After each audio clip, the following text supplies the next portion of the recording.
మా సొంతూరు మాచినపల్లి, జమ్మికుంట మండలం, కరీంనగర్ డిస్ట్రిక్ట్ అండి. మా సొంతూరు మాచినపల్లి. మేము గోదావరిఖనిలో ఉంటాం. మా అత్త గోదావరిఖని, అక్కడ బతకడానికి వెళ్ళినాం. మా పాపకు 3 సంవత్సరాల నుండి యూరిన్ కారడం అనేది ఏర్పడ్డది. అంటే ఆమెకు స్పర్శ లేకుండా, ఆమెకు తెలియకుండా యూరిన్ ఆటోమేటిక్‌గా జరిగేది. 3 సంవత్సరాల నుండి, మా పాపకి ఇప్పుడు 7 సంవత్సరాలు. 4 సంవత్సరాల నుండి తిరుగుతున్నా హాస్పిటల్ చుట్టూ. అన్నీ అన్నీ కోల్పోయినా. ఎన్ని డబ్బులంటే అన్ని డబ్బులు ఖర్చు పెట్టుకున్నా, కోల్పోయినా. మస్తు పెద్ద పెద్ద హాస్పిటల్‌కి పోయినా కూడా ఎక్కడ అసలు కరెక్ట్‌గా ప్రాబ్లమ్ అనేది ఎవ్వరు చెప్పలేదు. ఈ టెస్ట్, ఆ టెస్ట్ అని మస్తు డబ్బులు ఖర్చు చేసిళ్ళు. అసలు ఏం కరెక్ట్ ప్రాబ్లమ్ అనేది ఎవ్వరు చెప్పలేదు. అయితే ఇక సైలెంట్‌గా ఊకున్నా. నా దగ్గర ఏం లేవు. ఇప్పుడు డబ్బులన్నీ అయిపోయినాయి. ఇక నేనేం చేయలేకపోతున్నా. పోతా అని చెప్పి సైలెంట్‌గా ఊకున్నా.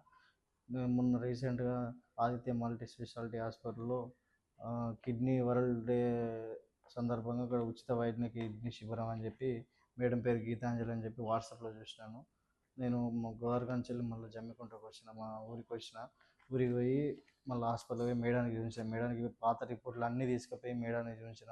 మేడానికి చూస్తే మేడం అన్నీ చేశారు, మంచిగానే చేశారు, కానీ కరెక్ట్ ప్రాబ్లము ఎవ్వరు చేయలేదు అని చెప్పి మేడం కూడా అన్నారు. అప్పుడే అనుకున్నాను నేను, మేడం నాకు దేవత లెక్క దొరికింది. ఈ మేడం ద్వారానే నా బిడ్డ కొంచెం మంచిగా మంచిగా అవుతుంది, కోలుకుంటుంది అనే నమ్మకంతో నేను అనుకున్నా. మేడం హన్మకొండకు రమ్మన్నది. ఆ హన్మకొండలో ఇక్కడ నా హాస్పిటల్ ఉంది, ఒక అంజలి కిడ్నీ కేర్ హాస్పిటల్ అని చెప్పి అన్నది. తెల్లారి మళ్ళీ మేడం దగ్గరికి వచ్చిన, హన్మకొండకు వచ్చిన తర్వాత మేడం ఒక్కటే తీయించుకుంటారండి, అన్నీ వేయించలు కానీ కరెక్ట్ ప్రాబ్లం దాని గురించి ఎవరు చెప్పలేదు అని, ఇది ఒక్క స్కానింగ్ తీపించుకురమ్మా అని మేడం చెప్పింది.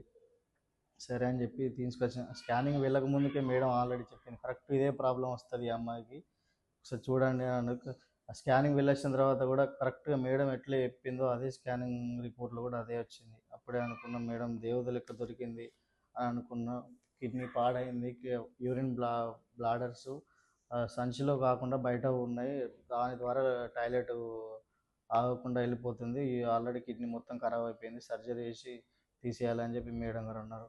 అందుకే బాగా డబ్బులు, పెద్ద పెద్ద హాస్పిటల్ పోయినా అక్కడికి పోతే బాగా డబ్బులు ఖర్చు అవుతాయి అని చెప్పి అనుకున్నా. కానీ సారు మేడం తోటి మాట్లాడినప్పుడు నా బాధ అంతా చెప్పేసిన సారు మేడంకు.